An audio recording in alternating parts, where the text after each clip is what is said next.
setiap seksinya. Betul, Pak, betul. Oke, sebelumnya terima kasih kepada rekan-rekan dosen yang sudah hadir. Sambil kita menunggu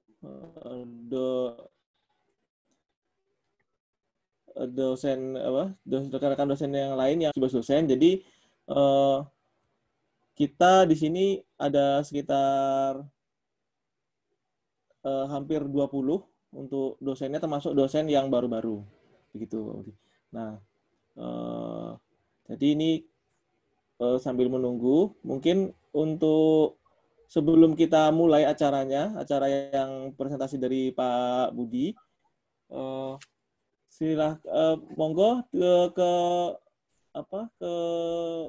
mungkin ada kata sambutan dulu dari acara pertama, kata sambutan dulu dari Bu Ulfa ya, Bu Ulfa sebagai Kaprodi Teknik Informatika. Bu Ulfa, apakah sudah online? Sambutan,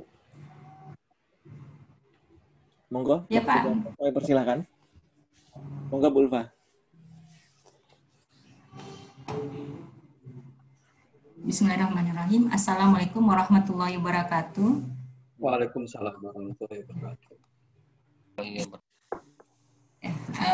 Terima kasih kepada Pak Manda yang telah memberikan saya kesempatan untuk memberikan sedikit untuk kegiatan pagi ini. Terima kasih juga saya ucapkan kepada Pak Budi Laksono Putro selaku narasumber untuk kegiatan evaluasi pembelajaran semester genap 2019-2020. Bapak dosen di UPI ya Pak ya? Betul, Bu. Saya dosen UPI, Bu. Oke. Ya. Jadi kemarin ini adalah agenda rutin Pak, biasanya dari suatu prodi Pak ya. Jadi setiap berakhir semester itu akan dilakukan evaluasi terhadap pembelajaran semester yang telah ditinggalkan. Oke, jadi perlu Bapak ketahui bahwa kami pengelola prodi yang baru ini baru saja mengelola prodi ini ya sejak September kemarin, jadi belum lama ya. Sebelumnya itu ada Pak Marsono dan juga Pak Didi pengelola yang periode sebelumnya. Ya jadi ya saya ini ya tidak banyak memberikan kata sambutan, jadi kita bisa mulai ya workshop kali ini. Dan terima kasih juga dengan materi yang telah diberikan. Ya saya sudah lihat kemarin secara sekilas, menarik saya rasa ya. Semoga nanti bisa memberikan kita wawasan baru ya, bagaimana pembelajaran daring itu semestinya. Kalau semester kemarin kan masih pertengahan ya Pak ya, jadi sekitar Maret itu baru daring ya, Januari sampai ke situ masih offline. Sementara untuk semester ini kemungkinan itu kan juga akan daring sepenuhnya. Jadi mungkin dengan adanya workshop ini kita diberikan banyak informasi bagaimana mengelola pembelajaran di kelas itu dengan lebih baik. Ya, itu saja dari saya. Selamat berworkshop kepada rekan-rekan dosen sekalian. Terima kasih atas kehadirannya. Ya, assalamualaikum warahmatullahi wabarakatuh. Waalaikumsalam warahmatullahi wabarakatuh. Oke, terima kasih kepada Bu Ulfa yang telah memberikan kata sambutan. Sebelum kita masuk ke acara inti yang akan diisi oleh Pak Budi, saya sebelumnya izinkan saya membaca kurikulum vitae dulu dari Pak Budi, yaitu pertama Pak Budi, nama lengkapnya Pak Budi Laksono Putra, kemudian tempat tanggal lahir Malang 1976, kemudian saat ini bekerja sebagai dosen ilmu komputer di Universitas Pendidikan Indonesia atau IKIP Bandung. Kemudian kontaknya nanti monggo sudah ada di PDF-nya. Kemudian Pak Budi ini bidang keahliannya di learning teknologi, kemudian digital learning environment service.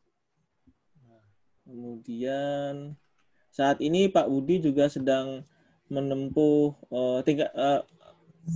akhir Pak ya, S3 Teknik Elektro dan Informatika di ITB. Betul Pak Budi? Betul. Oh, iya, ya. Ya, sepertinya itu saja CV singkatnya agar tak berpanjang-panjang. Berikutnya kita akan membahas workshop tentang sebenarnya meskipun judulnya evaluasi pembelajaran, nanti harapannya dari evaluasi pembelajaran ini bisa dipakai untuk metode pembelajaran di semester berikutnya. Begitu Pak Budi. Oke, terima kasih. Untuk sekarang berikutnya untuk waktu dan tempat kami persilakan kepada Pak Budi. Monggo. Baik, bismillahirrahmanirrahim. Terima kasih Pak Mahadi selaku moderator. Ya. Dan bismillahirrahmanirrahim. Assalamualaikum warahmatullahi wabarakatuh. Bapak, Ibu sekalian. Waalaikumsalam warahmatullahi wabarakatuh. Saya izin untuk Bu Kaprodi, Bu Maria Ulfa Siregar, terus Pak Nur Rahman, Pak Bambang Sugiarto. Saya mohon izin untuk mempresentasikan diskusi evaluasi pembelajaran kita saat ini. Dan saya coba membawakan tentang pembelajaran daring. Saya coba share screen. Oke.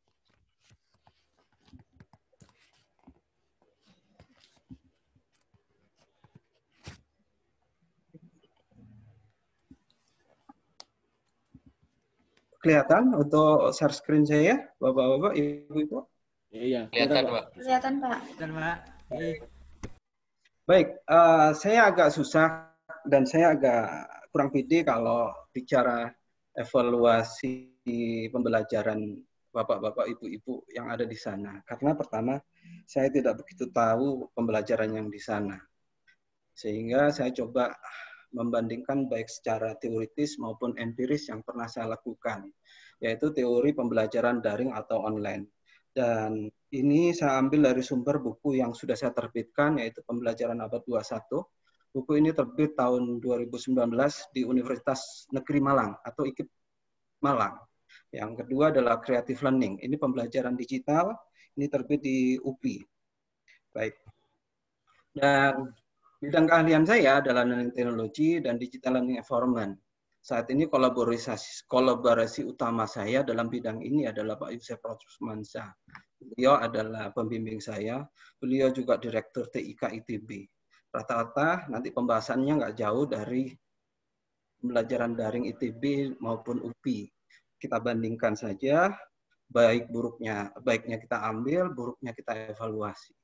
Dan kalau Bapak Ibu-ibu tertarik untuk join diskusi, join penelitian di bidang learning technology maupun digital learning environment, itu mangga boleh kerjasama dengan saya dengan senang hati.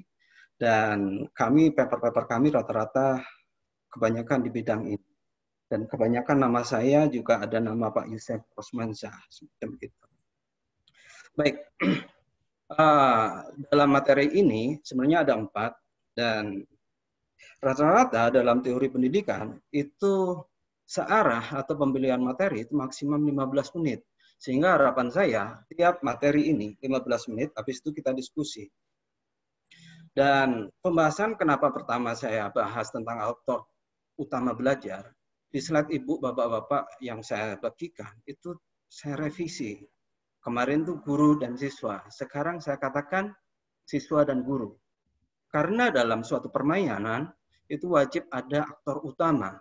Apalagi dalam pendidikan. Dalam pendidikan, aktor utamanya itu adalah siswa. Lembaga pendidikan itu hebat, bukan karena alat ukur utamanya bukan guru, tapi siswanya hebat-hebat. ITB hebat karena memang sudah terbukti siswanya hebat-hebat. Dan sudah terbukti memang sudah tua. Itu kayaknya kehebatan ITB mungkin, maupun UI, maupun universitas-universitas yang sudah tua. Al-Azhar, semacam gitu. Habis itu yang kedua, yang nggak kalah penting, yaitu tujuan pembelajaran. Karena alat ukur yang paling penting, kita bisa dikatakan sukses, itu adalah tujuan. Saat kita tidak memiliki tujuan, saya yakin kita tidak bisa dikatakan sukses maupun gagal. Apalagi siswa kalau tidak tahu apa yang hendak dia capai. Berikutnya, aktor yang kedua juga guru. Yang ketiga, saat ini masa pandemi COVID, metode pembelajaran nggak jauh dari daring maupun online. Ini banyak permasalahan dan nanti kita akan bahas bareng-bareng. Dan otomatis banyak metode maupun cara. Tapi cenderung saya akan melakukan studi kasus satu saja karena waktunya kayaknya terbatas banget, sehingga metode yang saya contohkan di sini adalah microlearning. Semacam YouTube, TikTok itu adalah microlearning. Dan itu sudah terbukti untuk anak-anak zaman now atau zaman milenial itu sukses. Dan yang nggak kalah penting, paling penting, sesuatu alat pembelajaran itu adalah evaluasi pembelajaran. Karena produk, apapun itu pasti wajib dievaluasi. Kalau tidak dievaluasi, maka jaminan mutunya akan rendah. Baik, dari cerita tadi, saya akan memulai dari aktor utama pembelajaran. Saya balik. Yang kemarin saya bagikan adalah guru dan siswa. Guru menurut saya adalah supporting function. Pemain utama film ini adalah siswa. Baik, dari sini. Atau kata kuncinya dalam pendidikan itu adalah learner center. Baik, Bapak-bapak, Ibu-ibu, dari usia saya belum begitu kenal dan saya kepingin berkenalan dengan Bapak-bapak, Ibu-ibu. Dan saya kepingin berkolaborasi lebih jauh nanti dalam penelitian maupun dalam kerjasama yang lainnya. Yang pertama, pendidikan, ada generasi baby boomers. Itu rata-rata angkatan lahir tahun 60-an. Itu dulu belajar pakai mesin ketik dan macam-macam. Dan yang kedua, ini generasi saya, Nintendo, generasi X, antara banyak sekali permainannya.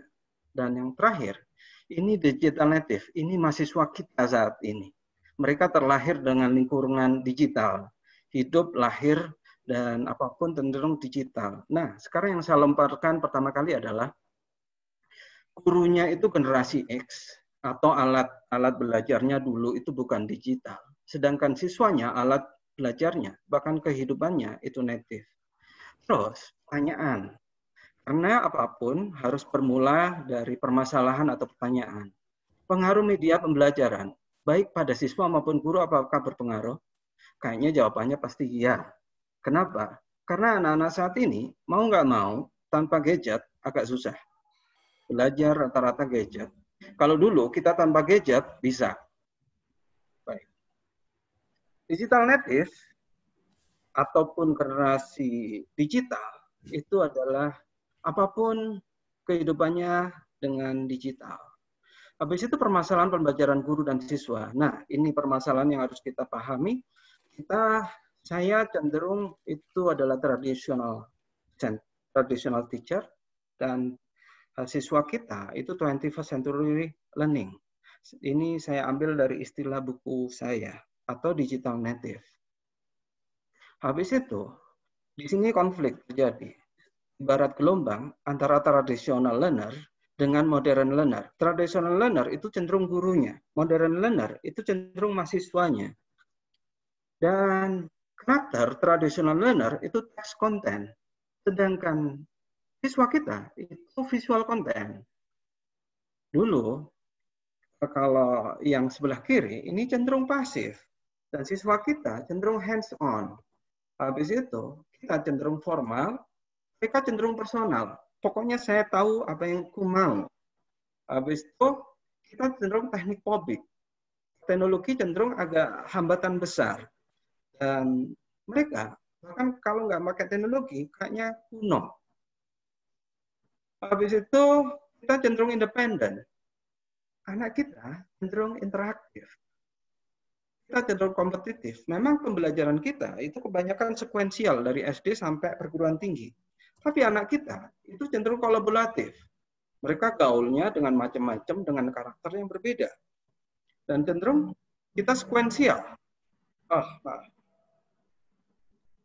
Dan mereka non-linear. Bahkan kadang-kadang mereka dapat ilmu di ujung, baru ke tengah, baru di awal. Padahal kalau kita cenderung belajar ilmu di awal sampai ujung. Ini sangat berbeda. Nah, konflik terjadi di sini. cenderung dulu kita teacher directed dan macam-macam. Supaya ini seimbang, bagaimana caranya? Di sini. Teacher directed sekarang cenderung sudah tidak zaman. Cenderung sekarang learner center. Cenderung yang kedua. Dulu direct instruction, sekarang collaborative instruction. Dulu bicaranya pengetahuan, sekarang sudah di atas pengetahuan, skill. Bahkan anak-anak kita tidak peduli teorinya apa, pokoknya saya mahir. Yang kedua, dulu kita bicara konten, sekarang kita bicara proses.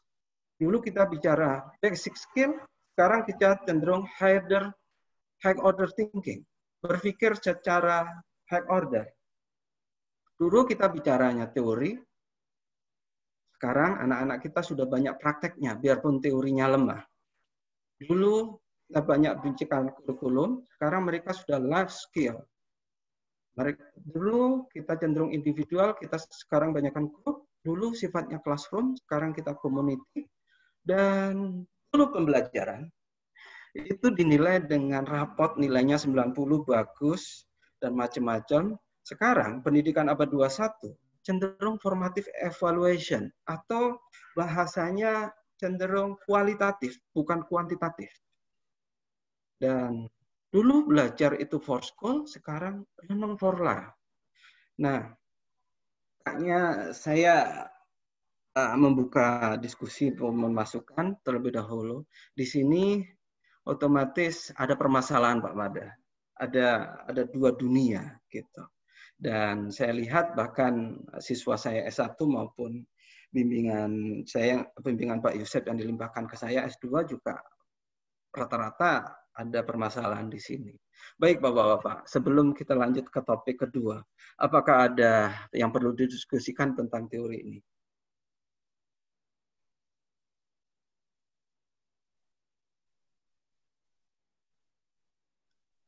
Tidak dengar suaranya Pak Mada. Oke, terima kasih Uni untuk pembukaan. Oke, untuk Bapak Ibu, bagaimana? Apakah ada yang mau di-share tentang mungkin kondisi saat ini atau ide atau apapun? Silahkan. Jadi kita coba diskusikan bersama. Kalau ada, monggo raise hand. Nanti biar monggo raise hand, nanti biar bisa di unmute sama hostnya. Baik, kalau tidak ada kayaknya ini masih level teoritis, masih mahal. Kalau saya mungkin ada Pak Budi. Mangga Pak Mada. Oh ya, memang masalah saya nggak tahu apakah ini masuk di bagian ini apa enggak. Tapi kalau masalah antara guru dan guru atau dosen ya sama mahasiswa ini, trouble-nya kita itu memang kita tidak bisa mengikuti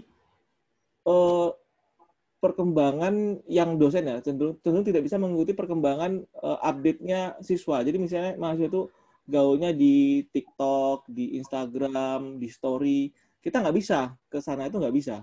Nah itu kira-kira jembatannya itu bagaimana Pak? Baik Pak, saya agak cerita sedikit juga. Dan anak saya agak melebar, tapi sebenarnya ada korelasinya. Alhamdulillah anak saya sekarang sudah masuk pesantren. Baru 6 bulan di sini, dia sudah benar-benar bisa membuat video semacam TikTok, BTS maupun Korea-Korea semacam itu. Saya kaget di situ. Dan saya nggak kaget sebenarnya, karena pembelajaran paling gampang itu adalah by example. Dan pembelajaran menurut saya, mereka kenapa bisa membuat video YouTube semacam itu karena produk nyatanya jelas. Ini sudah kelihatan. Mereka melihat BTS dan macam-macam, skillnya sudah terlihat. Nggak peduli teorinya apapun. Dan sehingga yang kendala di kita kebanyakan ada di kami, saya kadang-kadang melihat ada dosen yang ngajar web programming, tapi produk dari web programming sendiri yang dia buktikan itu tidak ada. Sehingga ibaratnya keteladanan tidak ada. Itu yang mengerikan menurut saya. Sehingga siswa tersebut akan mencari keteladanan yang lain karena learner center.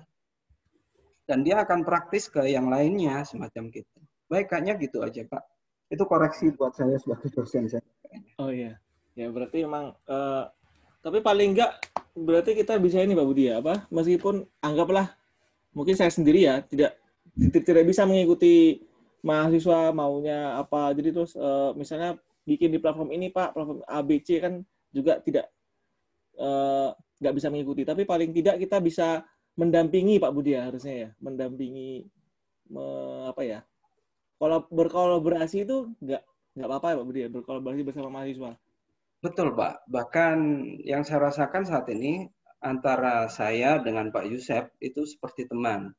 Pak Yusef itu pembimbing saya di S3. Dan saat ini saya nggak tahu, dapat referensi kayaknya ini dari referensi dari Pak Yusef. Karena memang paper yang akan kami munculkan ke Q1, mohon doanya Bapak-Bapak, tentang Smart Learning Environment, itu juga karya kami berdua. Dan saya juga ngebimbing S1, rata-rata juga kolaboratif. Saya posisikan mereka sebagai teman untuk menaklukkan mereka supaya mereka menganggap saya sebagai guru. Akan saya tunjukkan paper-paper saya yang sudah muncul. Dan mereka, saya yakinkan, saya layak untuk ngebimbing Anda. Seperti itu saja, menurut saya akan didengar oleh mereka. Dan itu aja kayaknya Pak, kolaborasi saya. Oh iya, iya. Oke. Apakah yang lainnya belum ada? Kalau sudah ada pertanyaan? Oh, monggo Bu Ulfa. Monggo Bu Ulfa. Oke. Monggo. Terima kasih Pak Mandahadi. Menarik sekali Pak ininya ya paparannya. Menyambung tadi yang telah disampaikan oleh Pak Budi.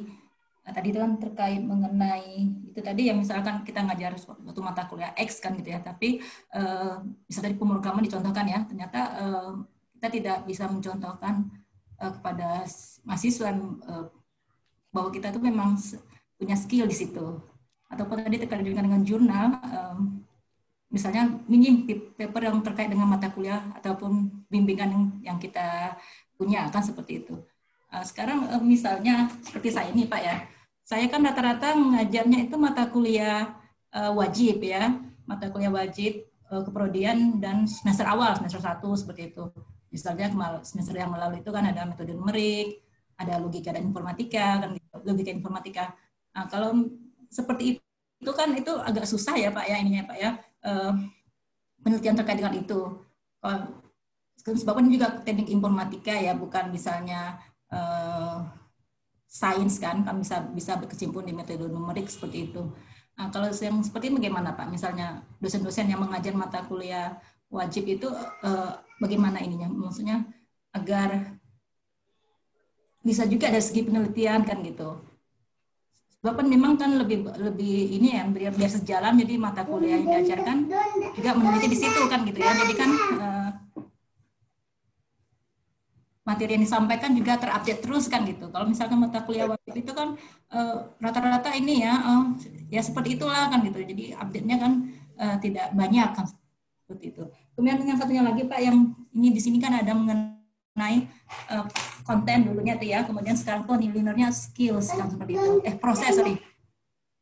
Proses ini maksudnya apa nih Pak? Berarti konten itu maksudnya yang diterjemahkan dalam RPS ya Pak ya? Betul Bu. Ya, kalau proses itu seperti apa nanti ininya? Jadi mungkin bisa mohon diperjelas. Ya, terima kasih Pak. Baik, terima kasih Bu Maria Ulfa. Kayaknya ini juga tantangan buat saya.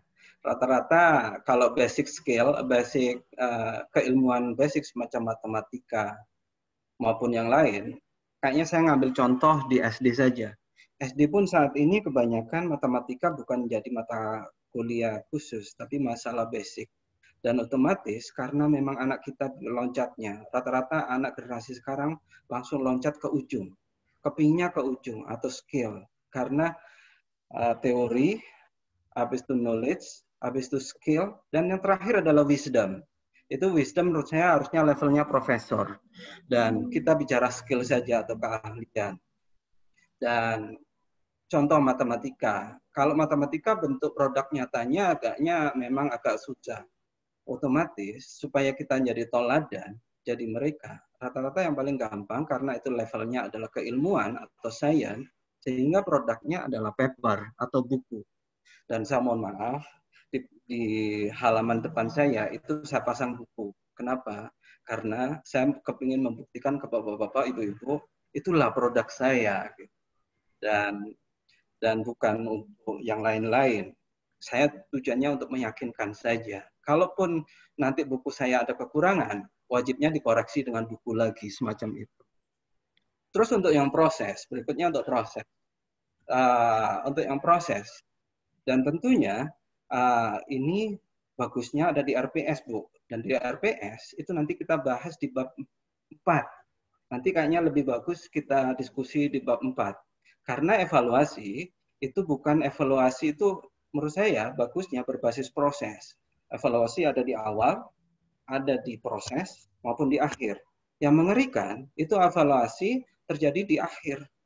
Itu mengerikan dan itu menurut saya bukan pembelajaran, itu hanya tes saja. Nanti akan kita bahas, kayaknya kita tunda saja pertanyaan untuk berbasis proses, nanti kita bahas untuk yang keempat saja. Kayaknya Ibu sudah ini. Dan terakhir, ini ada kaitannya dengan proses. Proses kita cenderung kita bicaranya formative evaluation, bukan cumulative evaluation. Karena proses di sana cenderung adalah bagaimana mereka berproses dengan baik. Karena saya mohon maaf, prinsip pribadi saya, input bagus, proses bagus, hasil belum tentu bagus. Karena hasil itu adalah, kalau bahasa keimanan saya, itu adalah takdir. Anak itu pintar, prosesnya pintar, belum tentu nilainya bagus. Jadi, yang saya ukur adalah input dan proses saja. Untuk hasil kayaknya itu nomor keberapa dalam evaluasi dalam saya. Sehingga saya cenderung penilaian dalam pembelajaran saya itu adalah formatif, bukan kalkulasi angka saja. Kayaknya semacam itu, Bu Ulfa. Mungkin bapak-bapak yang lain ada yang bisa menambahkan?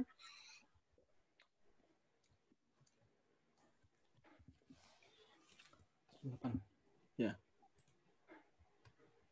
Apakah ada pertanyaan yang lain? Monggo. Oke, mungkin kalau tidak ada bisa lanjut Pak Budi ke submateri kedua. Baik, untuk materi kedua. Sekarang kita bicara ke alat ukur sukses. Tiap orang tentunya alat ukurnya suksesnya beda. Kita sebagai laki-laki, Pak Mada, tentunya alat ukur pemilihan istri cantik itu pasti beda.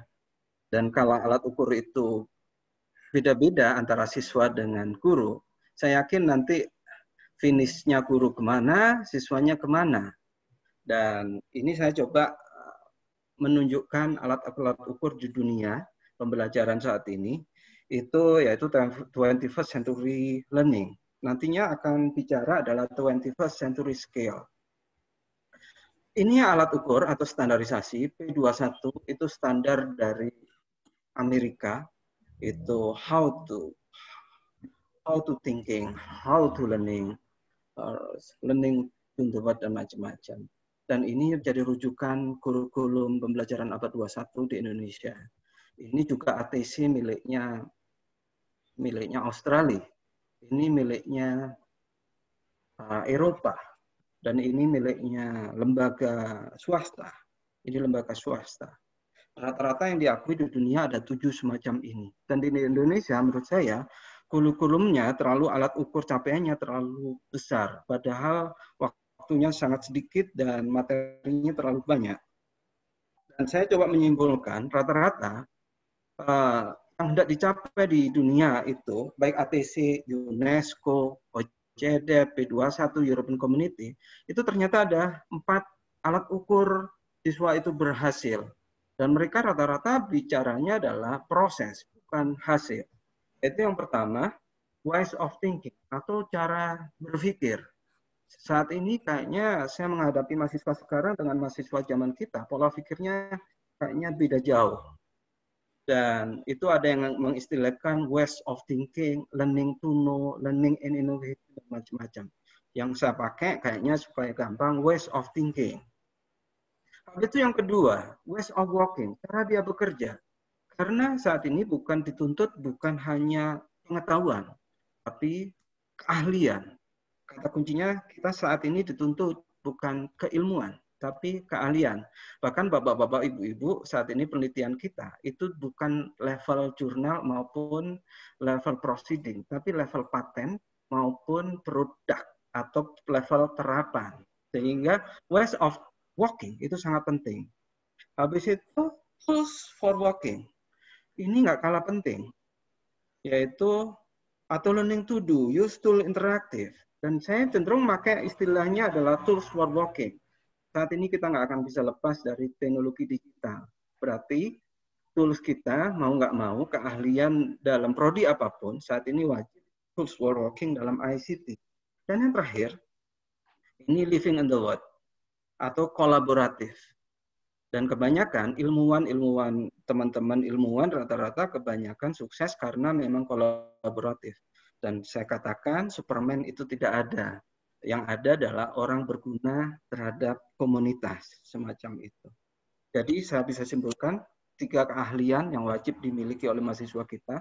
Masalah keilmuannya adalah terserah keilmuan macam-macam, tapi keahliannya adalah cara berpikir, cara bekerja, pemilihan alat bekerja, dan kolaboratif dengan berbagai keragaman. Dan pendidikan yang sukses dari negara-negara maju untuk living in the world itu adalah menerima perbedaan menjadi keberkahan. Dan itu yang sukses di dunia terbukti adalah di Singapura. Kalau bapak-bapak ke Singapura dan bapak-bapak berjenggot dan bapak-bapak beli daging di sana ke noni-noni, maka dikatakan nama noni-noni, "This is not halal for you." Mereka sangat menghargai perbedaan. Tapi kalau di sini, saya beli bakso, saya mikir 3 kali, bakso ini benar daging halal atau daging haram, saya tidak tahu.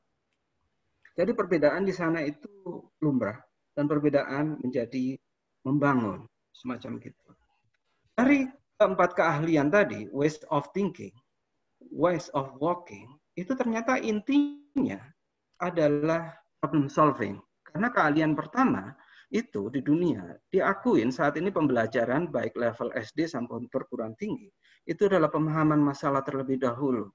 Karena kebanyakan mahasiswa kita teorinya banyak, tapi tidak mengetahui masalah dunianya apa. Habis itu tidak tahu teori ini untuk apa, untuk saya.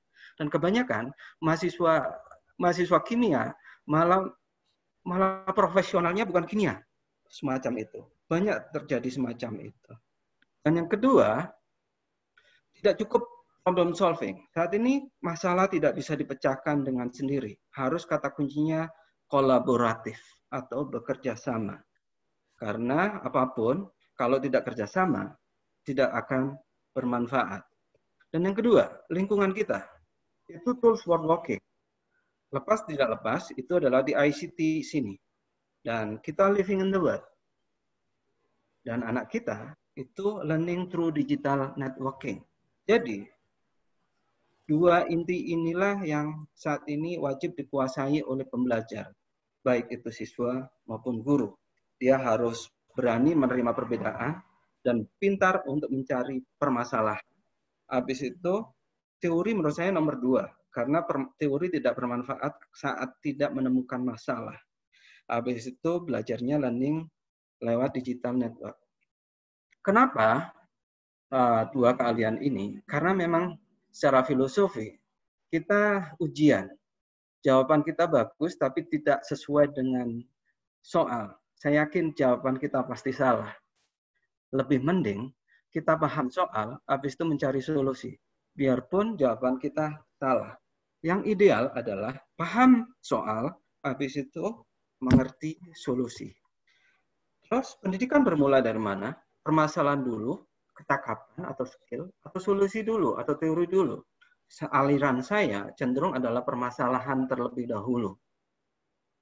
Karena teori sahabat apapun kita, saya memiliki teman itu S3 mikronuklir dari Inggris, terus dia balik ke Indonesia. Saya yakin dia nggak akan dapat kerja di sini. Akhirnya dia mendirikan software house, IT minded. Dan masalahnya dia belajar mengetahui masalah itu dan S3-nya dia buang, semacam gitu. Baik. Dan ini yang diterapkan di ITB oleh Pak Yusef, dan ini sesuai dengan teori yang kita bangun. Faktor utama pembelajaran kita adalah siswa. Dan ini lingkungan pembelajaran kita. Core of the core itu adalah standar policy kurikulum kita. Saya yakin kurikulum terlalu banyak juga mengerikan, terlalu sedikit juga banyak. Dan ini menyesuaikan dari tujuan siswa itu apa. Ada pedagogical model, learn model, interface model, dan macam-macam. Dan ini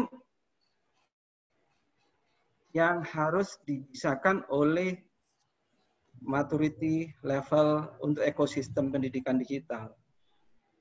Ini fokus untuk pengajar. Mereka wajib memiliki kecakapan pedagogi. Mereka wajib cakap membuat bahan ajar. Dan mereka wajib tools for working ICT, yaitu cakap menggunakan ICT untuk pembelajaran. Dan mereka harus melek teknologi, mau nggak mau. Dan yang ketiga adalah hasil mutu dan taat peraturan. Dan terakhir itu adalah evaluasi pembelajaran. Dan untuk learner-nya sendiri, ini. Dan dia cenderung sudah mahasiswa yang cenderung digital native. Baik, kayaknya kita buka diskusi lagi Pak Mada. Oke Pak, sebelum masuk diskusi yang ini, tadi ada satu pertanyaan lagi dari Pak Nur Rohman. Baik, saya bacakan saja. Mohon dijelaskan tentang high order thinking untuk level S1 itu bagaimana Pak? Apakah sudah masuk atau belum untuk high order thinking untuk level S1? Baik, Bapak-Bapak. High order thinking di P21 sendiri itu sudah wajib ditetapkan di TK maupun SD, tapi bukan level teori, tapi level praktek. Kalau di Jepang itu high order thinking, bagaimana mereka langsung berpraktek, bagaimana cara mengantri dengan bagus. Semacam gitu. Nah, high order thinking itu dalam teori kebanyakan bicaranya computational thinking. Dan itu bicaranya pasti kalau kita ngajar algoritma, computational thinking, itu pasti skala prioritas, if then else. Nah, kebanyakan saya masih banyak menemuin anak-anak kita computational thinking-nya juga masih rendah. Besok mau ujian, tapi skala prioritasnya main game dulu daripada main itu. Itu dalam pemilihan. Otomatis, itu contoh saja. Kalaupun nanti kita bicara computational thinking, itu untuk penelitian kita bisa kerjasama dalam computational thinking. Baik untuk langsung PTK di kelas kita maupun untuk jurnal. Kayaknya gitu Pak Mada. Mungkin ada yang menambahkan computational thinking yang saya harapkan.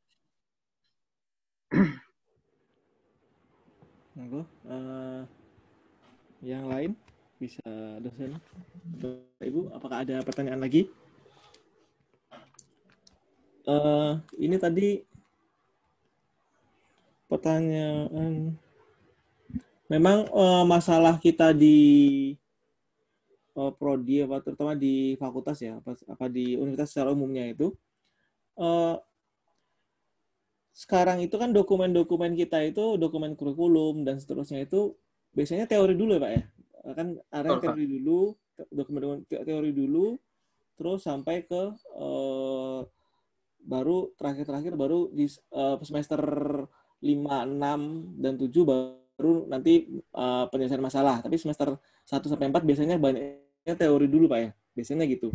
Nah sementara di sini Pak Budi sendiri bilang lebih baik kita ngajarinnya cari masalah dulu baru teori. Jadi kebalik nih.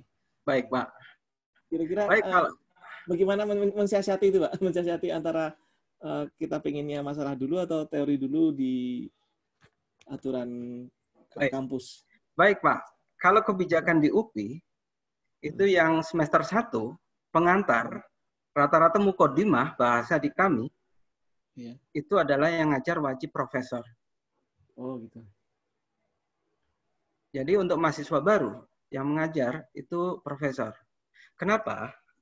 Karena wisdomnya sudah dapat, dan ibaratnya Pak Madah, kita melakukan perjalanan. Kira-kira, anak kalau melakukan pelajaran, itu wajib melakukan perjalanan. Kalau kita melakukan perjalanan, saya ibaratkan kita melakukan perjalanan dari Bandung ke Jogja. Saya yakin, mukodimah itu wajib. Karena proses itu nanti harus sesuai peta. Dan saya yakin, yang harus memberi mukodimah atau peta, itu adalah orang yang wisdomnya bagus. Nanti semacam gini, Anda mau ke Bandung, ke Jogja, itu bisa pakai kereta, pesawat, dan macam-macam. Lewat sini, apa masalahnya, dan bagaimana. Kalau Anda sukses gini, resikonya bagaimana, itu wajib diketahui itu. Saya nanyakan ke Pak Madah, kalau mahasiswa kita langsung teknis melakukan perjalanan ke Jogja, tapi tidak tahu peta besarnya Jogja, kira-kira pertanyaan saya, mobil untuk apa? Kereta untuk apa? Saya kayaknya bertanya gitu aja dulu. Iya. Ya, mungkin biasanya bingung berarti ya biasanya Pak Budi ya, bingung biasanya kalau. Betul, Pak. Dan kebanyakan mahasiswa kita bingung, Pak Mada. Mahasiswa kita bingung. Saya dapat basis data, terus korelasinya dengan RTL apa? Terus korelasinya dengan web programming apa? Rata-rata mereka antara ilmu satu dengan ilmu yang lain itu tidak terjadi dulu nama istilahnya adalah helikopter view atau peta besar saya mau ngapain. Karena pertanyaan itu bukan how dulu, tapi why dulu. Kayaknya gitu, Pak. Kalau mereka sudah paham why, kenapa saya gini, kenapa saya begini, kenapa saya gitu, saya yakin nanti dia akan melakukan perjalanan dengan sendiri. Kita cuma mendampingin, bukan mendorong. Baik, gitu aja. Oh, gitu, Pak. Oh iya, terima kasih jawabannya, Pak Budi. Memang berarti harus pintar-pintar memberikan helikopter view kepada mahasiswa dulu, Pak Budi ya, terutama di awal-awal. Nanti untuk strateginya ya berarti tergantung masing-masing prodi saja gitu. Berikutnya apakah ada pertanyaan dari Bapak Ibu? Monggo. Mungkin saya, Pak. Iya, Pak Kali. Ya, ini kan saya kemarin tahun semester yang sebelumnya itu kan saya magang dengan kelasnya Pak Rahmat di kelas aljabar linier kalau nggak salah. Nah, kita sudah mulai mencoba menerapkan yang namanya student center tadi ya Pak ya. Jadi lebih banyak siswa yang aktif dan juga sudah akan teknologi. Dan setelah kita coba itu, kemudian Pak Rahmat itu mencoba memberikan kuesioner gitu ya Pak ya. Semacam evaluasi pembelajaran itu kita sebagai dosen itu sudah berusaha menempatkan mahasiswa sebagai center dan sudah menempatkan menggunakan teknologi, terutama membuat video YouTube. Ternyata mahasiswa itu sudah familiar dengan teknologi, namun mereka malas ketika diminta mengisi kuesioner. Mereka jawabannya gini, mereka malas kalau disuruh membuat video karena harus ngedit gitu. Berlebih jadi kayak semacam mereka udah familiar dengan teknologi, tapi daya juangnya untuk memproduksi, untuk menjadi center dari pembelajaran itu seperti tidak ada gitu. Seperti lemah juga. Terima kasih, Pak.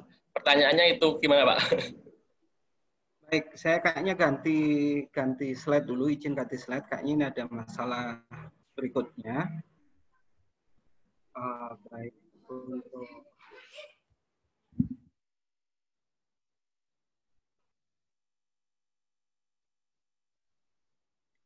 Oke, baik. Saya izin ganti slide untuk jawab pertanyaan itu. Oke. Kelihatan slide saya yang baru, Pak Galih? Pembelajaran abad ke-21? Ya. Ini slide baru ya? Baik, semacam gini, Pak Galih. Ini nanti dibahas di bab 4 sebenarnya. yang saya agak alat ukur di dunia digital itu yang pertama, customer in network. Rata-rata saya di Facebook itu masih levelnya pengguna. Di YouTube saya pengguna. Kalau Ria Ricis itu sudah levelnya yaitu social capital truth network, bukan produser lagi. Dia sudah menghasilkan uang di dalam network. Dan yang lebih bagus lagi, semacam ustadz-ustadz yang diutuh, cenderung intellectual capital network. Pola pikirnya itu diterima di umum. Nah, sekarang masalahnya, kalau gurunya sendiri itu masih level customer in network, terus kita nyuruh siswa kita producer in network, saya yakin ada barrier besar di sini. Dan tadi saya coba cari kemarin, ternyata Pak Mada itu ada video 1 di YouTube, dan itu ternyata penelitian. Dan saya juga harus memberikan contoh, saat saya jadi produser, saya pelatih silat, wajib saya jadi produser network. Semacam gitu Pak Galih, kayaknya gitu aja. Dan ini alat ukur detailnya. Rata-rata, baik guru maupun yang mengerikan, saat guru maupun siswa, dua-duanya ada di level sini, yaitu customer in network. Sehingga kalau kita sebagai customer, saya yakin akan dimakan oleh produser yang lebih interaktif daripada yang lain. Kayaknya tanggapan saya gitu Pak Kali. Mungkin Bapak-Bapak ada yang lain menambahkan?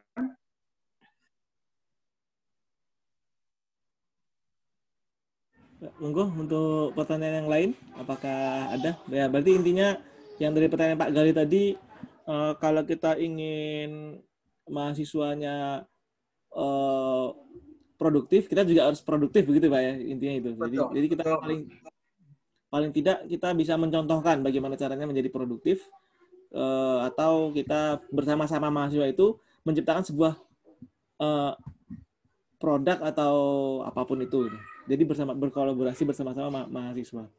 Oke, untuk pertanyaan lain apakah ada mau yang bertanyakan? Silakan Bapak Ibu.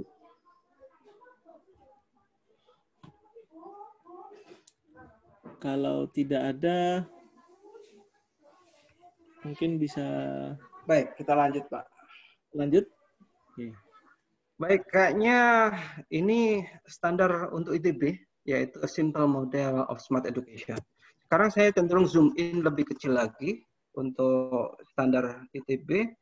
Sekarang pembelajaran. Sekarang kita langsung ke teknis saja. Kayaknya lebih menarik di sini. Baik Bapak-Bapak, pembelajaran daring atau studi kasus microlearning media. Saya yakin Bapak-Bapak yang punya anak kecil sudah ngalamin semacam ini. Saya yakin Bapak-Bapak yang rapatnya lebih dari 2 jam, saya yakin videonya dimatikan, habis itu kemana gitu. Dan saya sering semacam itu. Kenapa masalah ini kira-kira Bapak-Bapak? Pak Mada, kira-kira kenapa masalah ini Pak Mada?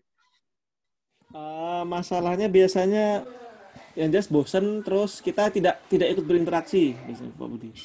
Betul Pak Mada. Jadi ya kita nggak ngapa-ngapain, lama-lama ngantuk. Betul Pak. Dan ini permasalahan kita, mahasiswa kita.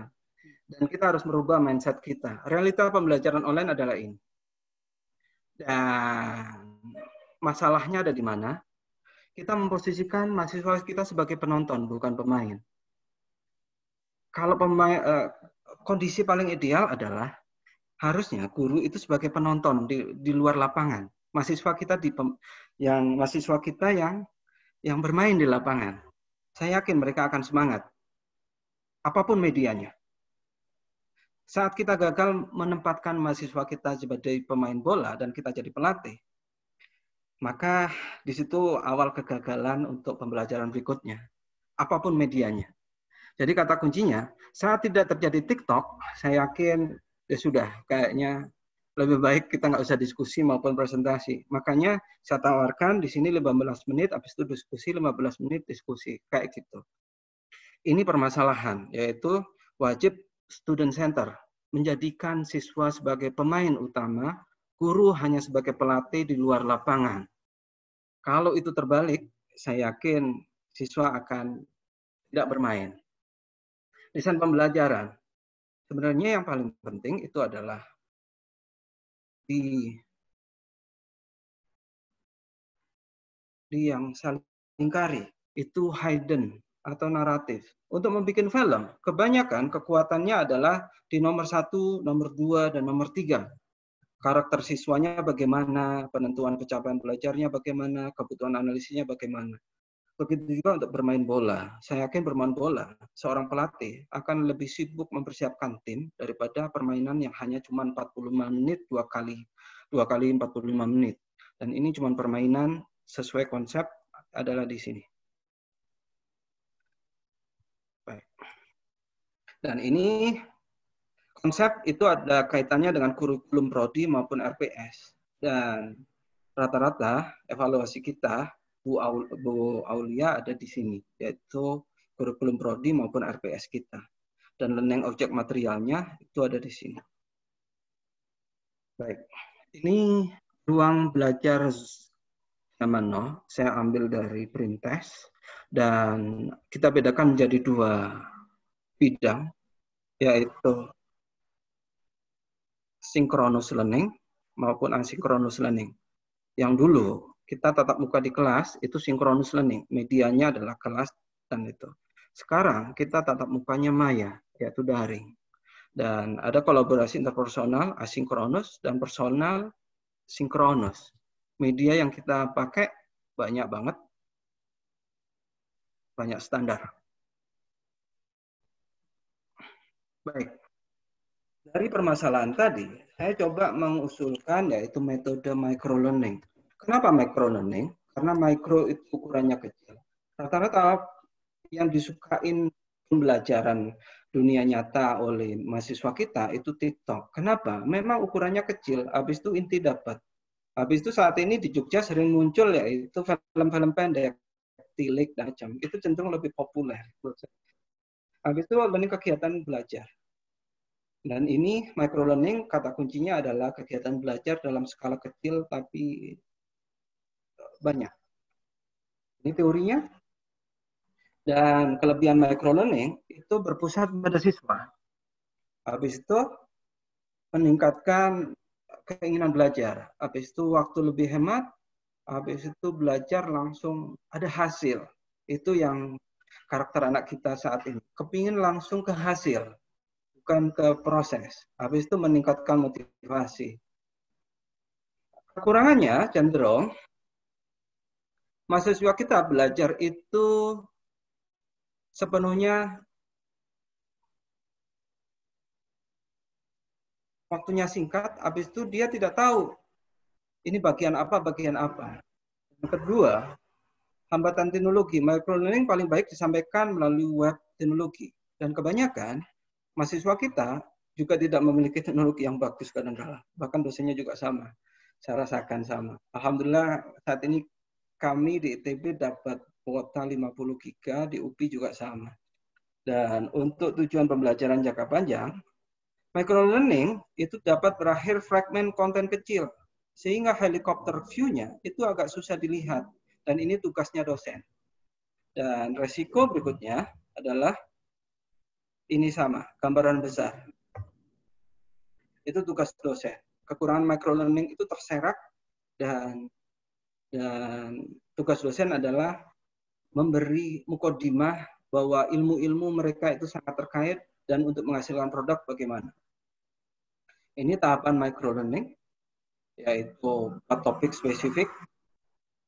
Saya yakin dalam satu microlearning minimal wajib nggak boleh lebih dari 2. Bagusnya 1 saja materi, habis itu konten. Habis itu yang ketiga, pastikan semua konten bisa berjalan dengan bagus. Habis itu konsumtisasi program microlearning untuk memenuhi kebutuhan belajar. Ini tools-nya.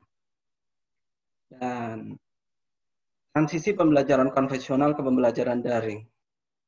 Dulu kita menggunakan PPT, habis itu semacam kita saat ini diskusi, PPT, dan saya ngomong. Habis itu modul digital. Dan yang terakhir adalah full blended atau full daring. Dan ini alatnya ada podcast, video explainer, grafis, motion grafis, dan terakhir wajib ada evaluasi. Dan kebanyakan evaluasi yang sering dipakai adalah Quizzes maupun Google Form.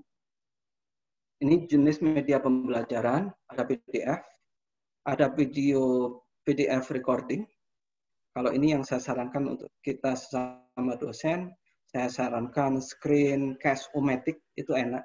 Supaya kita tidak ngomong berkali-kali, mahasiswa kita terangkan lewat PPT kita, habis itu kita taruh YouTube, habis itu tinggal pakai Zoom, kita tanya jawab maupun diskusi.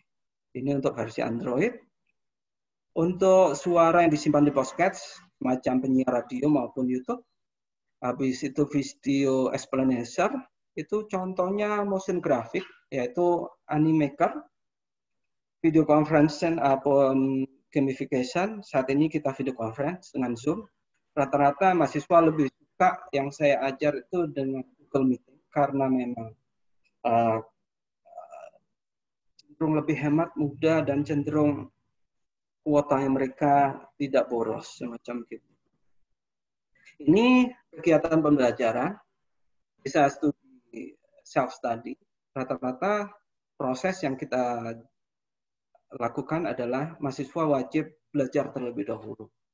Baru kita akan bertemu dengan diskusi. Dan saya coba men-share PPT saya terlebih dahulu supaya kita bisa diskusi dan menggali lebih dalam. Habis itu virtual classroom, content development, group discussion, learning journal report maupun learning feedback. Nah, ini jenis-jenis yang tools ICT yang bisa kita gunakan. Yang pertama infografis. Infografis tahun 2002 itu kebanyakan ada Linked, dan saat ini ada Facebook. Facebook itu infografisnya saat ini juga bagus sampai sekarang kayaknya. Dan YouTube, ini kayaknya mahasiswa kita lebih senang belajar dari YouTube. Dan ada yang dari Twitter, Tumblr, dan 2010 itu Instagram, dan 2010 juga ada Pinterest. Tapi saat ini yang populer cenderung YouTube dan Facebook. Dan untuk interaktif grafis itu semacam whiteboard, semacam kita belajar mengajar di whiteboard, itu banyak sekali alatnya, baik itu offline maupun online. Untuk online itu Animaker, Creo, Video Scribe, Python, dan sekarang kayaknya dengan mudah bapak-bapak, ibu-ibu nyari saja tutorialnya untuk alat-alat ini. Kayaknya gampang sekali belajar dengan videografi semacam ini. Yang ketiga itu PDF. Yang keempat PDF interaktif. Dan ada e-book maupun flipbook, ada animated video, ada whiteboard animation, tadi sudah ada juga, ada kinetic text based animation, dan aplikasi untuk membuat video explanatory semacam ini. Dan ini explanatory, simple, my simply show, Rosso, dan banyak sekali, Animaker, dan interaktif video. Dan ini sudah diuji di UPI, kebanyakan di FIP karena memang Fakultas Ilmu Pendidikan, kebanyakan tertinggi itu menggunakan assessment tool, habis itu podcast, PT Powerful, dan gamifikasi sederhana. Baik, kayaknya itu alat-alat yang sudah saya tunjukkan. Mungkin Bapak-Bapak sudah pernah menggunakan itu. Kita bisa diskusikan. Pak Budi, izin tadi yang slide terakhir, yang VIP sama Kamda Tasik tadi, itu bisa jelasin Pak Budi, ini apa? Yang Kamda Tasik itu apa? Pak? Yang mana, Pak? Yang tadi yang ada persen-persen tadi. Ini? Nah, ini. Kamda Tasik itu apa, Pak Budi? Ini semacam prodi, Pak, atau prodi Kamda, prodi, Pak ya? Iya. Nama prodi, Pak. Iya, di UPI itu ada kampus daerah Tasik, ada Cilegon dan macam-macam gitu, Pak. Halo, dengar suara saya, Pak? Halo? Iya, Pak. Koneksi saya putus-putus, Pak. Iya, baik, Pak. Monggo di... Baik, Bapak. Kayaknya koneksinya jelek.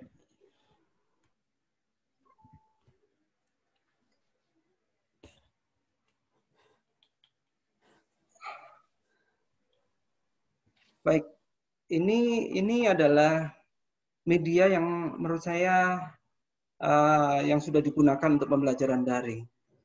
Kenapa saya menawarkan microlearning? Karena memang jaraknya pendek. Studi kasus pertama itu saat ceramah itu cuma sekali, saya yakin nanti siswanya tidak masang muka dan cenderung dia tidur ataupun yang lain semacam gitu. Baik, kayaknya saya lempar permasalahan, diskusi atau permasalahan, kita bisa sharing. Ya. Bapak, Ibu-Ibu.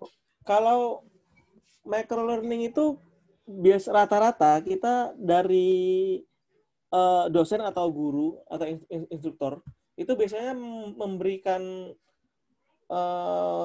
presentasi itu kira-kira berapa lama Pak Budi? Apakah 5 menit, 10 menit atau bagaimana? Sebelum ke masalah. Kebanyakan berapa lama? 5 menit, Pak. Cukup 5 menit berarti, Pak ya? Iya, Pak. Ya, cukup 5 menit saja. Terus langsung berikutnya mahasiswa diminta belajar menyelesaikan masalahnya berdasarkan materi yang diberikan, Pak. Tapi ke microlearning menurut saya 5 menit atau sampai 15 menit itu wajib materinya harus tersampaikan dengan animasi yang bagus seperti itu, Pak. Gitu. Agak susah di situ. Iya. Gitu. Kalau mereka konsepnya levelnya naratif, saya yakin 5 menit itu nggak akan cukup. Gitu. Semacam ya kayak gitu, Pak. Ya, berarti menyesuaikan saja. Memang tadi saya masalahnya ngelihat banyak sekali opsi microlearning-nya malah tiba-tiba pusing sendiri, Pak. Baik. Mau milih yang mana? Kalau saya sarankan, Bapak-bapak, Ibu-ibu, saya sarankan itu adalah Bapak-bapak, Ibu-ibu di sini menggunakan alat ukur ini. Dan pelatihan paling gampang itu adalah Screencast-O-Matic. Oh, iya. Ini semacam Zoom, nanti di pojok itu ada gambar kita, ataupun nggak perlu ada gambar kita. Kita nerangkan PPT kita, itu dengan suara kita, habis itu kita share di YouTube, maupun kita share ke mahasiswa, semacam gitu, Pak. Oh, iya. Mungkin berarti dimulai dari sana, Pak, ya? Iya, saya gitu. Jadi mereka tidak akan sinkronus learning, karena mahasiswa saat ini kalau 20 menit atau 2 jam untuk langsung Zoom, saya yakin mahasiswa kita terbebanin, Pak. Gitu. Iya, soalnya sekali sesi itu sekitar 500 megaan, Pak, sampai 1 giga. Betul, Pak. Gitu. Kasihan mahasiswanya. Dikali jumlah kelas nanti bisa nangis. Betul, Pak, di situ. Iya, iya susah, Pak. Oke.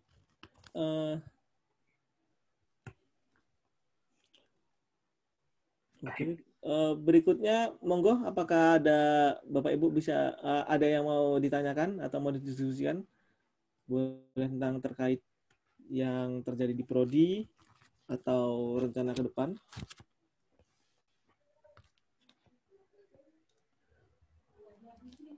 Ya, monggo, Bu Ulfa, sebentar. Ya, ya, monggo. Ya, terima kasih Pak Manda. Ini masih terkait tadi pertanyaan Pak Manda mengenai microlearning ya Pak Budi ya. Kan dalam mendesain RPS itu kan ada sekian pertemuan ya Pak ya. Misalnya biasanya kan 14 pertemuan, nanti tambah 2 dengan UTS dan UAS kan seperti itu Pak. Betul, Pak. Jadi dikaitkan dengan microlearning dalam mendesain RPS untuk 1 kali pertemuan itu berarti materi yang diberikan itu berarti sedikit ya Pak ya. Sebab kan tadi kan disampaikan bahwa itu sekitar 5-15 menit ya. Selebihnya nanti mahasiswa belajar sendiri tadi yang self study seperti itu. Jadi bagaimana Pak ini Pak? Nanti kan khawatirnya juga kan setiap mata kuliah itu ada ininya ya, ada CPNK-nya kan gitu ya. Jadi juga ada tujuan pembelajaran dari mata kuliah tersebut. Nanti khawatirnya jika sedikit-sedikit yang diberikan, kan itu nanti nggak bisa tercapai sampai di akhir perkuliahan. Betul, Bu. Ya. Iya. Kalau saya memberi materi itu per pertemuan, 14 pertemuan, itu saya bikin 4 macro learning secara asinkronus. Dan setiap minggu itu saya gunakan Zoom itu adalah untuk diskusi, bukan untuk memberi materi. Gitu, Bu. Karena tadi faktornya, kalau mahasiswa bukan jadi pemain, saya yakin mereka akan dengar, habis itu nggak tahu apa yang dia dengar. Kayaknya praktek saya gitu, Bu. Mungkin ada yang dikoreksi dari Ibu. Saya nggak tahu, Bu. Gitu. Jadi 14 pertemuan itu saya gunakan dalam video podcast dengan screencast-o-matic semacam itu. Tapi screencast-o-matic itu saat ini berbayar. Untuk yang nggak berbayar, itu untuk wajah kita tidak muncul. Oh gitu. Berarti dari kalau yang Pak Budi lakukan itu, itu CPMK-nya tercapai, Pak ya? Tercapai. Bisa tercapai, Pak. Oh iya. Berarti bisa mencapai CPMK ya, tinggal pinter-pinter masing-masing dosen menyesuaikan microlearning seperti apa, pembelajaran seperti apa. Begitu, Pak. Betul. Jadi kayak saya ngajar basis data gitu, Pak Mada ya. Kalau saya waktukan per minggu itu pertemuannya dalam bahas teori, saya yakin nanti level praktek dan macam-macam maupun diskusi itu mereka nggak akan dapat. Sehingga teori itu saya sampaikan dengan asinkronus. Habis itu untuk diskusi maupun mereka praktek, baru Zoom maupun Google Meet yang saya gunakan. Oh begitu ya. Oke. Sepertinya sudah cukup jelas. Ini juga ada dari Pak Taufik. Aplikasi yang digunakan untuk microlearning untuk mencatat kehadiran ada nggak, Pak? Yang asinkronus untuk mencatat absensi nih kayaknya nih, hubungan sama absensi. Karena baik, kita kan Pak. aplikasi. Dan saya tawarkan ke Bapak-bapak supaya kita tidak menginstal dengan bagus, ya Google Classroom. Google Classroom itu absensi, bahan ajar kita, semua ada di situ. Bahkan nilai siswa tahu, rekapitulasi tahu. Habis itu kalau kita kepingin kolaborasi secara live, baru kita menggunakan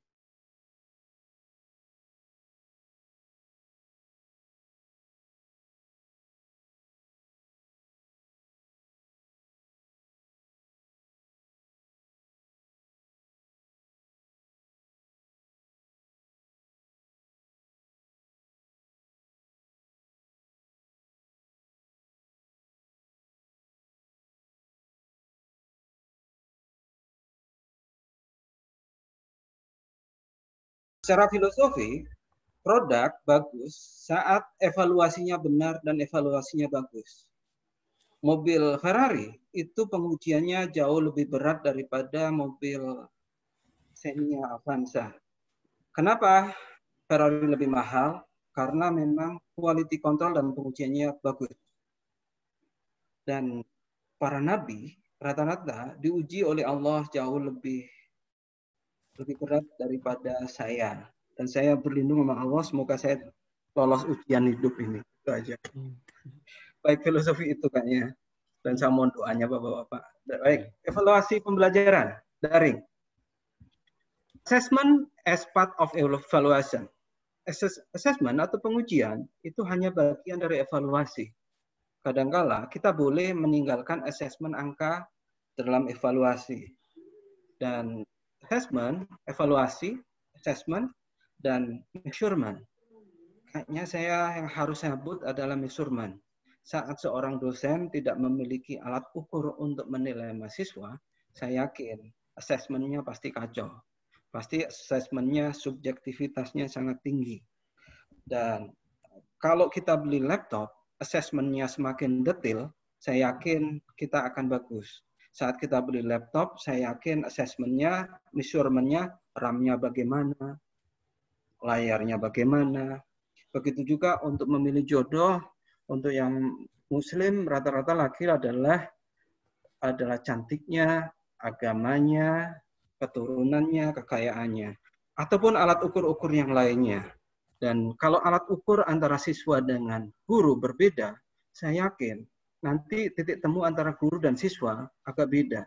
Dan siswa akan susah untuk mengejar tingkat kesuksesan yang diinginkan oleh guru maupun oleh siswa. Jadi tahapan.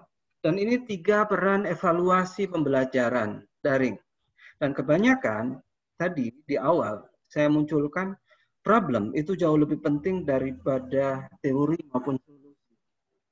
Ini adalah teori dari assessment as learning.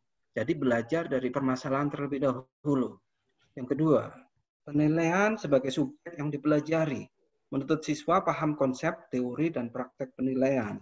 Habis itu assessment for learning. Dan ini kebanyakan 2 teori ini dipakai oleh Rasul saya. Rasul saya, Muhammad, kebanyakan sebelum mengajari sahabatnya, dia bertanya terlebih dahulu atau assessment terlebih dahulu. Waktu itu ada iblis yang datang ke Rasulullah, mengetuk pintu.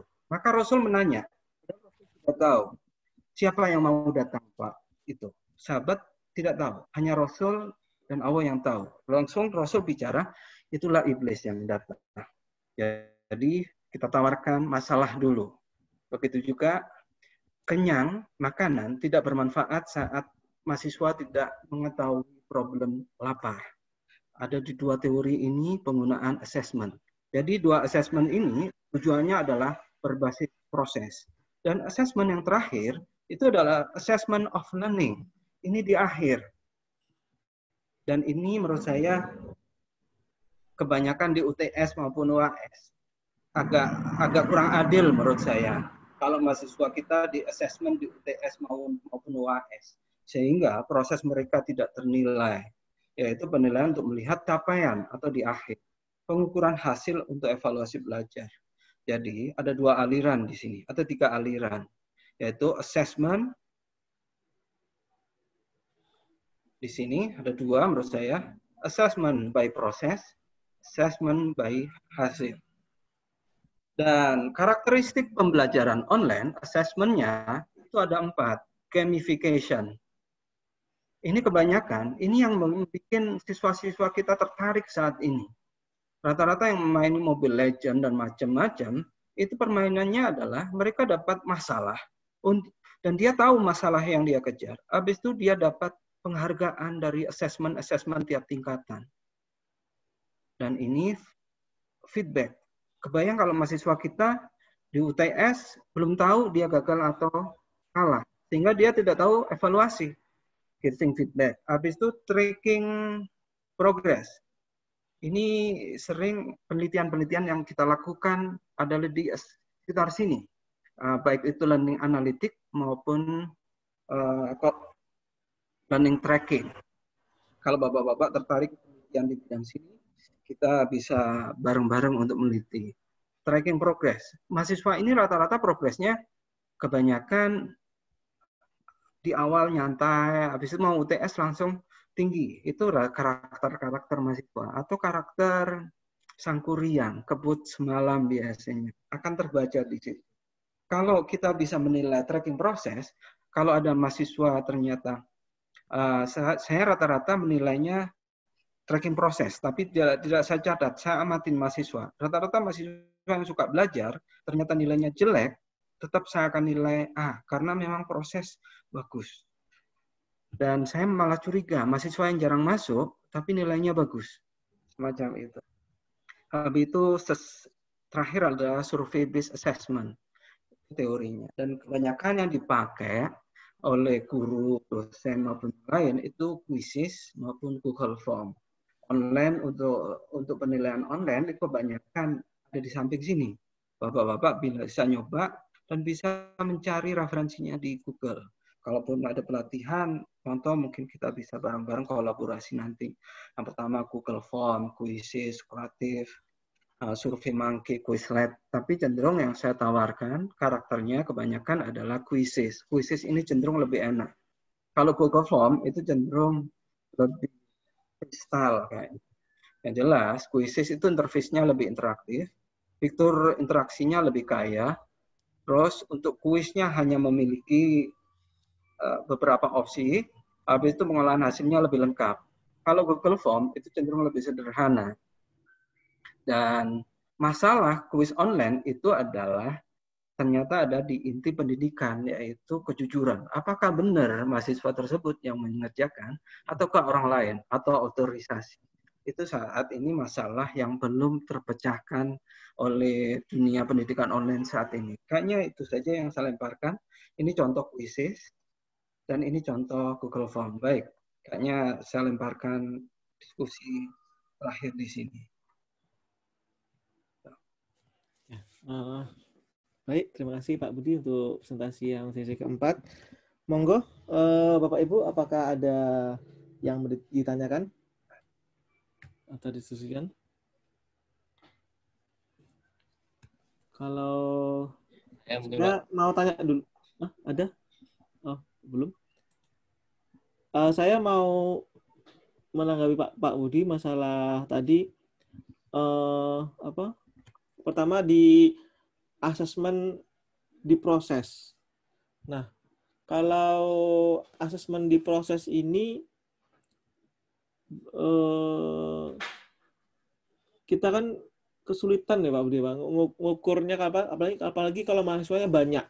Bagaimana kita mengamati satu persatu proses mahasiswa itu berproses? Sebenarnya memang lebih mudah di UAS dan UTS sih sebenarnya sih. Tapi kalau di proses itu bagaimana Pak Budi sendiri bisa sharing pengalamannya, bagaimana mengamati satu persatu yang efektif itu bagaimana? Baik Pak, dan itu pertanyaan menurut saya yang saya tidak juga bisa menyelesaikan.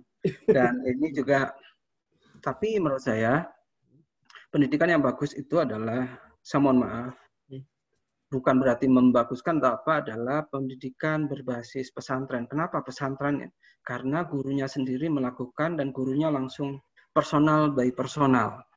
Dan bagusnya pendidikan abad 21, satu kelas itu maksimum 5 atau 10. Dan yang aneh itu adalah guru-guru saat ini yang banyak mengeluh dalam asesmen itu tidak masalah, bukan masalah Pak Manda saja, masalah saya juga. Satu kelas 40, kebayang itu. Dan saya yakin agak susah untuk berproses-proses. Yang saya pakai adalah per kelompok, Pak. Per kelompok. Jadi yang saya pegang, siapa yang mau yang jadi ketua kelompok, artinya secara kesadaran dia mau memimpin, mau berkorban. Saya yakin dia prosesnya lebih bagus. Saya pastikan itu off the record ke mahasiswa saya. Siapa yang sudah menjadi kelompok, rata-rata baik itu masalah apapun, pasti tanggung jawabnya lebih besar. Dari situ. Nah nanti satu kelas rata-rata saya bagi 40, itu akan saya bagi 8 kelompok, sehingga ibaratnya saya akan menangani 8 karakter mahasiswa. Jadi dalam karakter mahasiswa, satu kelompok itu pasti nilai yang bagus, itu adalah ketua kelompok. Itu kalau saya Pak. Gitu, Pak. Itu Pak, karakter saya. Berarti yang bagus ketua kelompok, yang lainnya ngikut ya harusnya. Ngikut. Yang lainnya ngikut cenderung Pak. Ngikut sesuai dengan masing-masing. Tapi the real ketua kelompok Pak saat presentasi akan terlihat the real leader itu akan terlihat saat dia presentasi. Oke. Ya. Sama tadi Pak Budi untuk tracking, ini kaitannya juga ke tracking progress ya. Itu apakah pakai software khusus atau pakai bagaimana Pak Budi? Tracking progressnya itu. Baik Pak Marta, saat ini di Pak Yusef dengan kami sudah membuat yaitu Smart Education. Bahan ajarnya mahasiswa akan ketahuan. Oke, silakan akses video ini. Video ini untuk mahasiswa X itu akan ketahuan disetel berapa kali, dia melakukan pre-assessment berapa kali, dia mendengarkan ini setengah, 2 kali, atau berapa kali, itu ketahuan. Itu di Moodle sudah ada tools-nya untuk melihat apakah dia pernah mengakses video ini, itu ketahuan. Gitu. Jadi, report-nya akan ketahuan, mahasiswa yang pernah mengakses ke kita, persis kayak di YouTube kita, Pak. Siapa yang pernah lihat video kita, itu akan ketahuan berapa kali. Siapa yang like, siapa yang tidak. Gitu. Baik, gitu. Berarti di Moodle sudah ada analitiknya ya Pak? Kita bisa manfaatkan itu Pak? Ada Pak. Oh iya Pak ya. Oke. Ini ada pertanyaan juga dari Bu Ulfa lagi. tadi disampaikan bahwa 14 pertemuan, kemudian diisi dengan micro learning 4 kali. Selebihnya adalah diskusi dengan Zoom. Kalau di UIN itu bahwa instruksi dari WR1 kalau online itu cukup maksimal 3 kali saja, Pak. Terus nggak boleh lama-lama, bahkan sampai 3 kali satu pertemuan 30 menit, katanya, malah gitu katanya. Nah, terus bagaimana dengan jadi biar nggak lama-lama, biar mahasiswa juga biar nggak terlalu berat, mungkin dari sisi kuota dan sisi level kengantukan, biar nggak ngantuk mungkin. Terus bagaimana kondisi seperti ini? Ininya. Baik, Pak. Kayaknya itu masalah kita bareng-bareng. Ya. Cenderung kalau saya, filosofi di kami, cenderung apalagi referensi-referensi pendidikan yang saya pakai, rata-rata murid yang hebat itu pasti memiliki guru yang hebat. Artinya kedekatan guru dan siswa itu sangat dekat. Kenapa? Kenapa Abu Bakar, Umar, Utsman, Ali itu orang hebat? Karena memang gurunya langsung Rasulullah.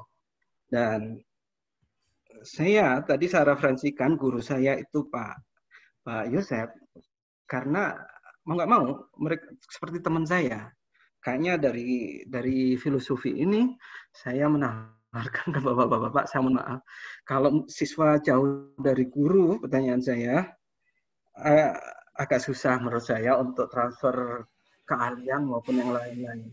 Dan saya, kalau filosofi saya, materi saya kasih dulu 14 kali pertemuan, setiap satu micro learning, itu nanti saya ajak diskusi.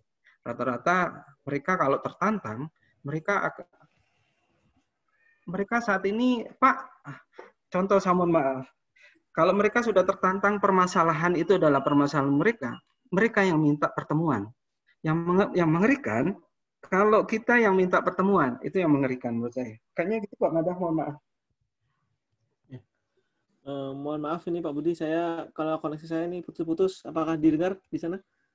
Dengar dengan bagus, Pak. Oh iya, tadi waktu Pak Budi menjawab, tadi saya tidak begitu mendengar karena koneksi saya kayaknya putus-putus, padahal sudah pakai IndiHome. Baik, Pak. Ya, mungkin yang lainnya sudah mendengar, monggo, apakah ada yang mau ditanggapi?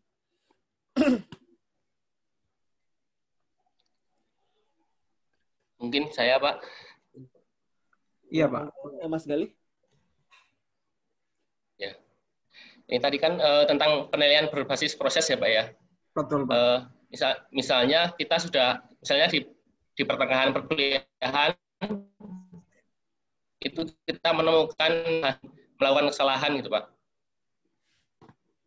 Melakukan kesalahan, itu treatment yang baik itu sebenarnya bagaimana gitu, Pak, agar si mahasiswa itu nggak mengulangi lagi gitu. Karena seringkali di pertengahan perkuliahan itu sudah mengcopy paste jawaban temannya, nanti diulangi lagi di akhir gitu. Padahal dulunya sudah pernah melakukan hal yang sama gitu. Jadi bagaimana caranya menangani mahasiswa yang sudah melakukan kesalahan, udah ketahuan di tengah-tengah, biar nanti di akhirnya nggak mengulangi lagi, itu sebaiknya digimanakan, Pak.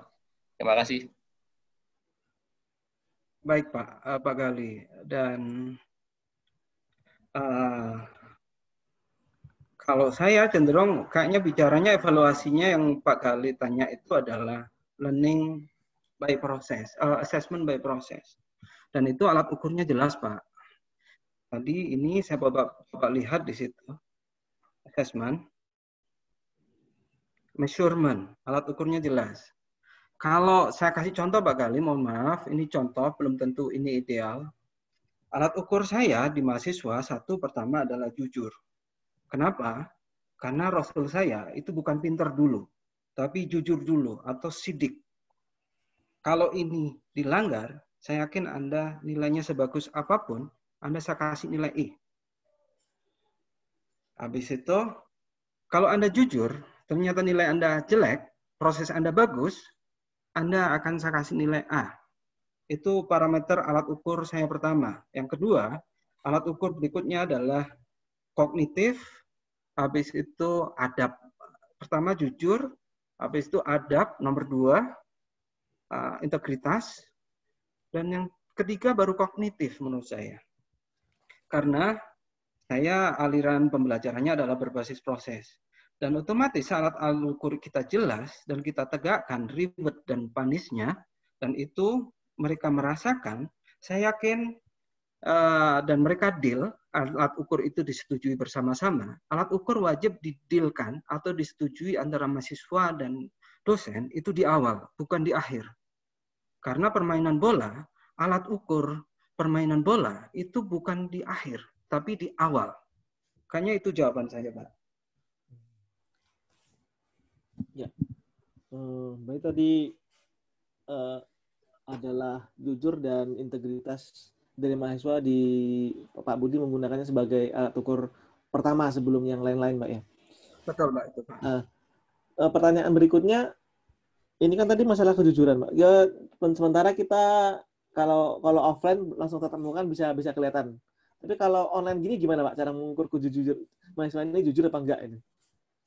Di online karena kita daring. Baik, Pak. Paling gampang, Bapak pakai Turnitin aja kalau memang nanti ujian tugas hariannya. Di Turnitin, ya? Iya. Iya. Selesai, Pak. Itu, Pak. Baik, sorry, Pak. Iya. Berarti memang kita cek tugas mahasiswanya pakai plagiarism check tool. Bisa Turnitin atau yang lainnya. Gitu. Betul. Dan ketua kelompok biasanya banyak berkorban. Itu alat kejujuran di situ, Pak. Baik. Baik, sorry. Ini aliran saya. Belum tentu ideal, Pak ya. Sama maaf. Saya mohon masukan bapak-bapak yang lain. Oh iya. Nggak apa-apa. Yang sharing, Pak. Sharing. Tadi apa lagi ya? Oke, kalau dari saya sih saya sendiri tidak ada pertanyaan lagi. Saya rasa oke. Ini Bu Ulfa, monggo ada lagi dari Bu Ulfa, monggo. Ya, terima kasih Pak Manda. Mohon maaf saya tanya lagi sebab yang teman-teman pada belum bertanya, jadi saya dulu yang bertanya kan seperti itu. Ini Pak terkait dengan yang tadi ya, evaluasi by proses tadi ya. Mungkin Pak Budi bisa memberikan penjelasan yang lebih lanjut lagi sebab saya masih agak kurang paham ya, sebab saya juga masih pendidikannya kan tidak ada ya, jadi tidak berasal dari lulusan yang pendidikan seperti itu. Jadi mohon dijelaskan lebih lebih detail lagi bagaimana mendesain suatu RPS itu yang dia itu berbasis pada penilaiannya berbasis pada proses. Kemudian apakah jika kita kaitkan dengan OBE ya Pak ya, outcome based education itu apakah ini berkaitan yang tadi evaluasi by proses dengan OBE? Terima kasih Pak, itu saja. Dan ini yang terakhir insya Allah. Ya. OBE itu apa ya Bu ya? Outcome based education Pak, jadi semacam standar internasional, standar pendidikan, standar outcome based.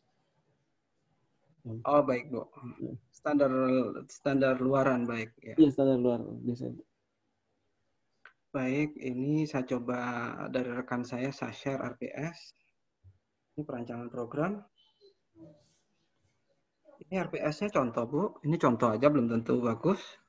Ini materi pertama itu pakai teks, foto, gambar atau video atau animasi, simulasinya bagaimana, assessment-nya bagaimana, terus interaksi komunikasinya bagaimana, aktivitas belajarnya bagaimana, sumber belajarnya bagaimana, dan alokasi waktunya bagaimana. Kenapa kita berbasis proses semacam gini? Saya analogikan, ibaratnya pembelajaran itu adalah perjalanan dari Bandung ke Jakarta.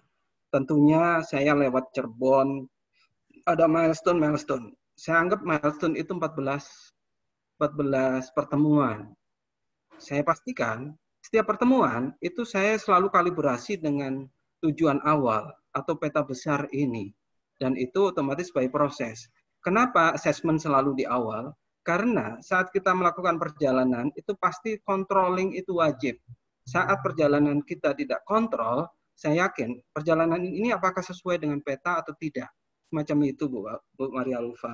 Dan ini nanti jenis assessment-nya itu tergantung kita. Bagusnya bagaimana untuk assessment gitu. supaya saya berangkat di sini dari Bandung malam supaya sampai sana pagi, bagaimana strateginya? Tentunya beda kalau dari sini pagi sampai sana malam, semacam itu, Bu. Kayaknya strategi tiap dosen tentunya beda. Ini indikator. Dan indikator atau alat tools assessment itu wajib. Saat kita tidak memiliki alat ukur assessment, saya yakin pasti kita tidak bisa mengukur. Bisa kuis, tugas, self-test, tes formatif, maupun sumatif. Baik, mungkin ada tambahan Bapak-Bapak itu. Kalau indikator tadi isinya berarti mampu, misalnya mampu mengerjakan, memahami begitu Pak, indikator itu isinya. Betul Pak. Oh, tapi kekurangan kita lagi Pak, siswa kita itu 40 Pak. Kita. Jadi gimana Pak itu masalah? Itu, Pak. Masalah itu Pak. Gitu. Jadi memang masalah kita itu susah, bukan susah. Jadi kerepotan memberikan kerepotan melihat ini mahasiswa ini mampu apa belum begitu Pak ya. Betul. Dan itu saat ini sudah difasilitasi kalau pembelajaran daring oleh LMS Moodle itu namanya collaborative tracking, Pak. Kalau learning tracking atau ya semacam itu. Aktivitasnya dia selama ini ngapain, nonton video berapa kali, melakukan pretest sendiri berapa kali, semacam itu kelihatan. Jadi kita tinggal melihat reportnya. Kalau kita pengamatan individu 40 siswa, saya yakin nanti saya dimarahin istri saya, Pak. Gitu. Ya, habis waktunya untuk ini. Betul, Pak. Gitu. Itu Bu Maria Ulfa. Mungkin Bu Maria Ulfa ada masukan buat saya, Bu. Monggo, Bu Ulfa atau yang lain, apakah ada masukan atau apa? Silakan.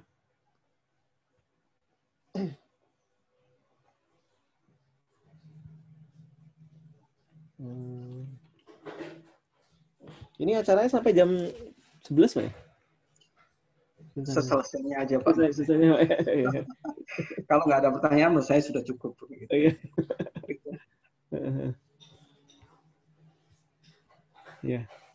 Ya, apakah ada pertanyaan? Monggo. Nah, atau nanti kira-kira boleh nggak Pak? Kalau misalnya ada yang mau ditanyakan lewat email, boleh nggak Pak? Boleh Pak, dan email maupun WhatsApp. Ya. Boleh Pak, silakan. Ya, nomor Pak Budi sudah ada di tadi di awal di PDF-nya sudah ada, bisa kalau misalnya ada yang mau ditanyakan atau mau diskusikan bersama, atau mungkin nanti mau penelitian bareng Pak ya tentang Pak. Boleh Pak? Siap Pak, dan kami di sini Pak, kayaknya dengan senang hati Pak. Gitu. Nanti kalau ada yang mau sharing penelitian bareng, melakukan join penelitian terutama tentang bidang learning dan digital learning environment, monggo mengontak Pak Budi kalau mau berkolaborasi.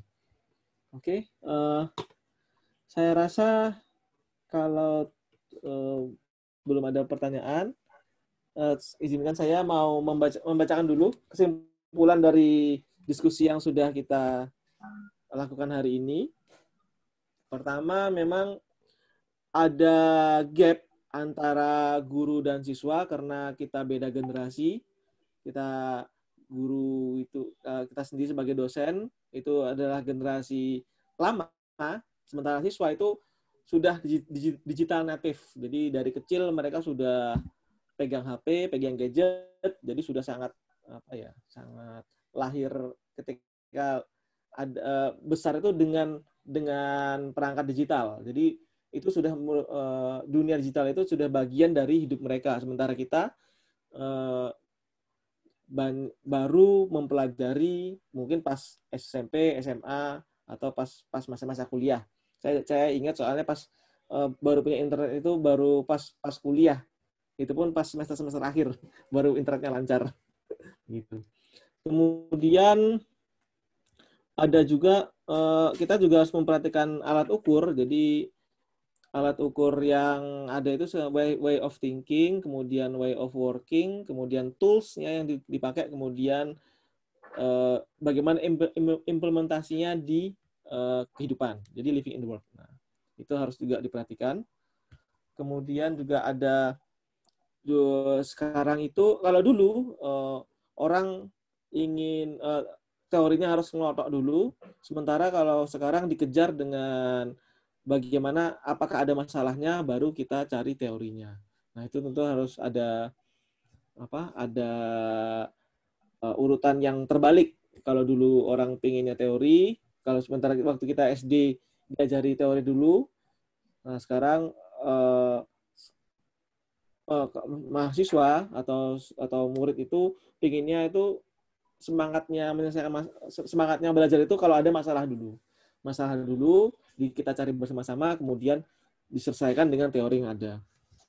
Nah, berikutnya yang paling penting biar dalam proses pembelajaran mahasiswa itu jangan ditempatkan sebagai penonton. Nah, kalau bisa jadikan mahasiswa sebagai pemain nih, Pak, sebagai pemain. Nah, jangan sebagai penonton aja, tapi jadikan sebagai pemain. Nah, kita yang menonton atau mengarahkan. Jadi, anggap aja posisi kita sebagai pelatih, terus mahasiswanya sebagai pemain. Itu kalau di bola, di pemain bola.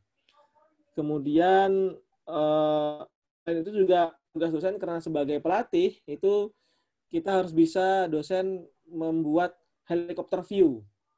Jadi kita bisa memetakan aktivitas mahasiswa itu, jadi biar mahasiswa selama proses pembelajaran tidak kehilangan arah. Nah, itu sebenarnya tugas dosen itu. Jadi untuk mengarahkan dan memberikan helikopter view kepada mahasiswa. Kemudian belajar tadi ya.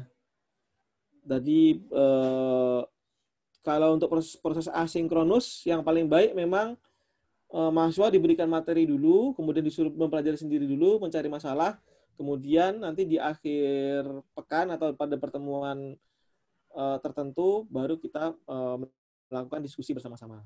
Gitu. Nah, terus kemudian masuk ke bagian evaluasi. Kalau Pak Budi sendiri tadi evaluasinya cenderung ke evaluasi proses. Jadi bisa diakali kalau misalnya mahasiswanya banyak, itu dibagi mahasiswanya per kelompok. Misalnya satu kelompok 3 orang atau satu kelompok 5 orang. Kemudian ngakalinya ya ketua kelompok itu mestinya yang paling punya tanggung jawab, mestinya dia yang paling berproses, berarti mestinya dapatnya nilainya A gitu. Kalau ketua kelompok, kalau yang lainnya mengikuti sesuai dengan prosesnya masing-masing. Nah, begitu. Itu untuk berproses. Berikutnya ada juga proses berikutnya yang penting itu pertama kita utamakan kejujuran dan integritasnya mahasiswa, itu yang harus ditanamkan dulu sebelum masuk kepada keilmuan, karena tanpa kejujuran meskipun pintar tapi kalau tidak jujur ya tentu outputnya tidak akan menjadi output yang baik di masyarakat. Nah, begitu. Sementara untuk masalah tracking progress, kemudian asesmen menggunakan kuis, nah ya sebaiknya dari dosen sendiri bisa manfaatkan fasilitas yang gratisan, yang ada beberapa fasilitas gratisan, misalnya Quizzes atau Google Form, atau mungkin untuk tracking progress bisa pakai LMS Moodle, itu sudah ada trackingnya, jadi sudah lengkap. Seharusnya kita tinggal explore, terus tinggal dan mempelajari dan menggunakan. Oke, demikian dari saya. Apakah ada tambahan dari Pak Budi sendiri atau dari Bapak Ibu? Monggo. Baik, saya berterima kasih bisa kolaborasi dengan Bapak-Bapak yang ada di UIN Sunan Kalijaga. Semoga kita bisa berkolaborasi baik secara institusi maupun individu, kayak gitu aja. Dan itu saja kayaknya, Pak. Oh iya, oke. Hampir lupa nih Pak Budi. Sebelum kita ditutup, ini kita perlu absensi dulu Pak. Mungkin untuk peserta yang lain bisa dihidupkan kameranya untuk kita berfoto bersama. Baik, Pak. Untuk absensi. Jadi biar untuk laporan. Moga Bapak Ibu dihidupkan kameranya, terus moga Mas Galih atau siapa mengcapture.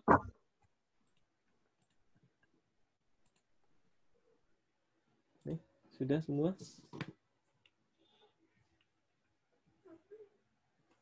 Ya, ya. 1, 2, 3. Ya. Sudah? Sudah. Ya, sudah. Ya, saya cukup. Terima kasih atas sharing yang diberikan, Pak Budi. Mohon maaf kalau saya ada salah-salah kata atau saya dalam menyimpulkan tidak lengkap.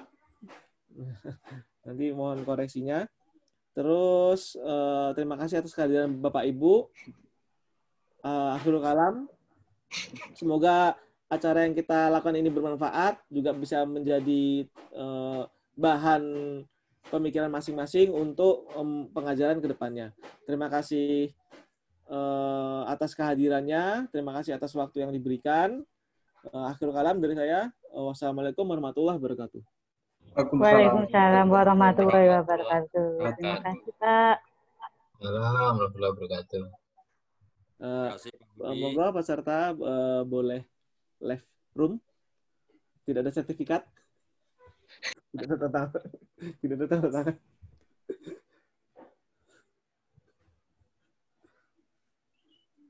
Pamit ya.